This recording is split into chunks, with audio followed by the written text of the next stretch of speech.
Hi everyone. Today I'm going to continue on with my discussions of the films of 1972. I think I've done about 30 videos of individual movies from 1972. Right now I'm in the midst of crime movies of 1972, and boy, there was a lot of crime movies in that particular year. And today we're going to go to France. We're going to go to a film by Jean-Pierre Melville, FLIC, starring Alain Delon, Richard Crenna, Catherine Deneuve. And this is Jean-Pierre Melville's last film. He died about a year after this film was made, as he was preparing another film that was going to star Yves Montand. So this is a story, FLIC meeting a cop, but it's a story that opens up with a bank robbery where we see a quartet of bank robbers sitting in a big, bulky American car. Melville loved big American cars of the 60s and early 70s. And that's the opening segment. There's two real big set pieces, this opening sequence, and then later on there's a very elaborate, meticulous train robbery. And these are played with a great deal of tension, a great deal of suspense, mostly on our part, because Melville in this film doesn't show any of the planning. We don't really know what they're doing. We're watching them as they do as they fulfill their plan, especially with the train sequence. We have no idea what Richard Crenna is doing and how he's going about his sort of such imaginatively planned heist. And so the film opens, this opening sequence is really visually striking. We're in a seaside resort. It's the off season. Appears to be a hurricane. The trees are being blown sideways.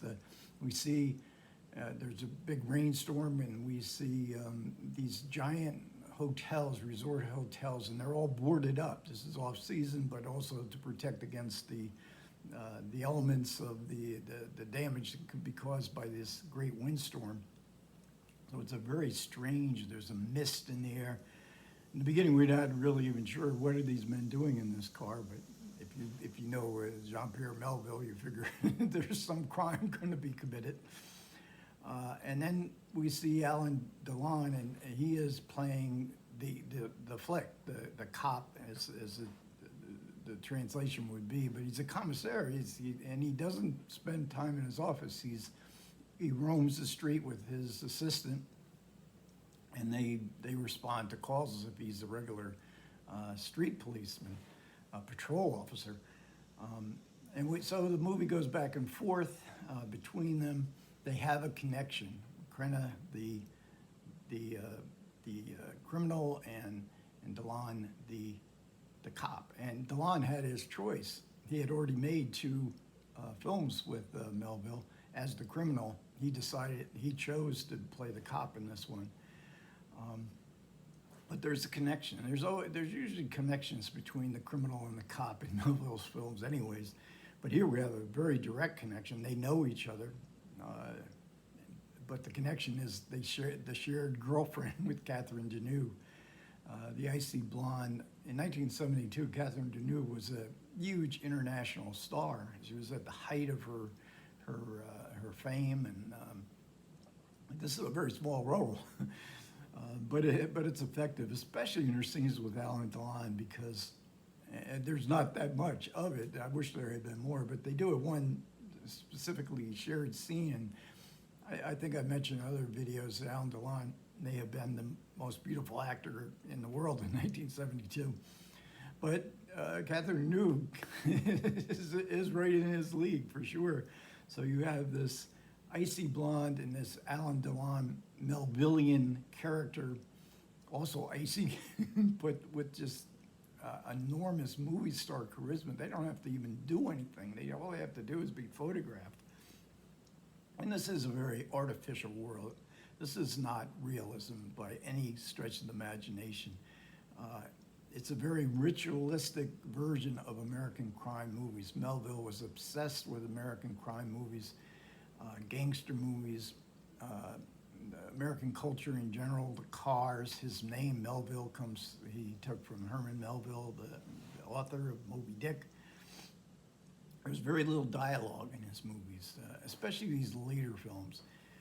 There's such an overwhelming sense of a kind of fatalism, a kind of somber fatalism, mood. This is very much a moody film, and it's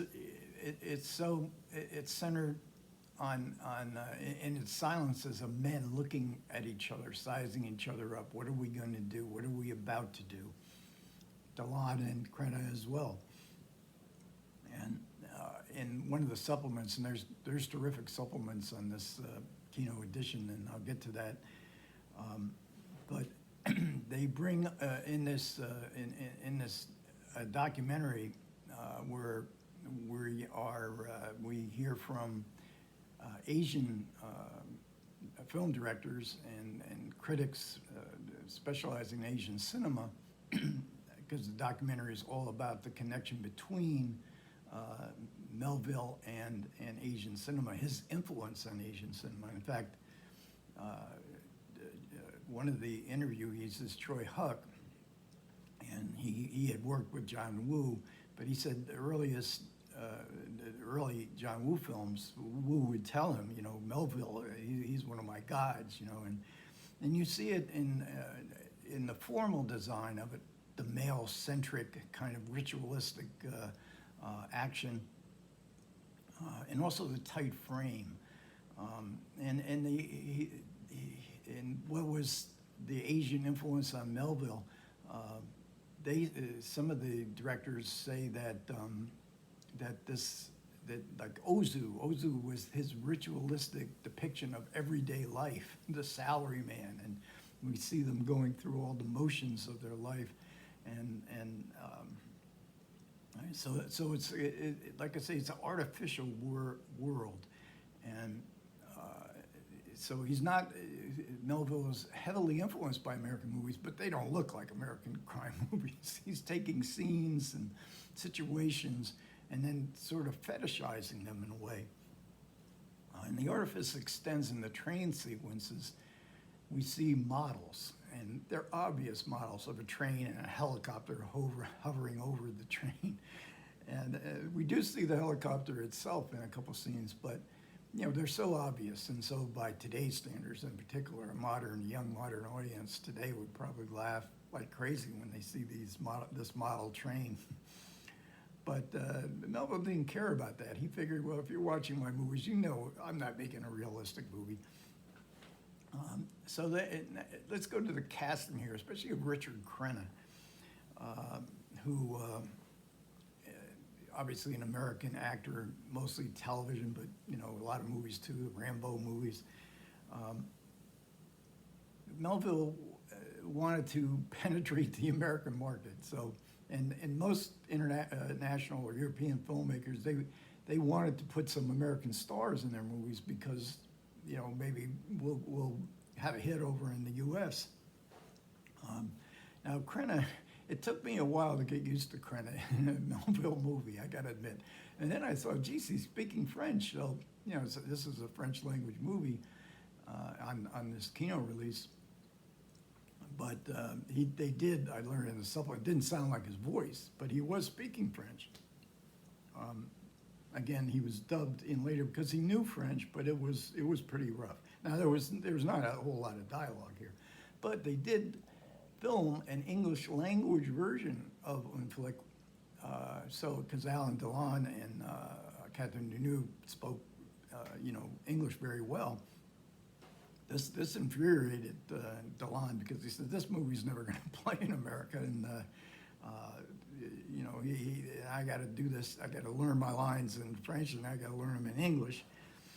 They didn't get along too well. They had a very contentious relationship on it. They had a love-hate relationship, as we learn in the supplements, because Melville was unusual. He had his own studio. He was outside the mainstream of French cinema, to be sure. but he had a reputation. He had a cult, and like with Catherine Deneuve, accepting this very small role, it was something to be seen in a Melville film. And with Delon, I'm very fond of trilogies. If you've seen any of my recent videos, and you could call FLIC the third of the Melville's Alain Delon trilogy, because he in '67 was La Samurai, which is all Alain Delon, just about. It's like 90% Alain Delon. And then in 1970, this is the Criterion release of Le Circle Rouge 4K, in which Jean-Marie Volonté and Yves Montand are also starred. And then FLIC being the last film that they worked together. But of course, Melville died within the year of making FLIC.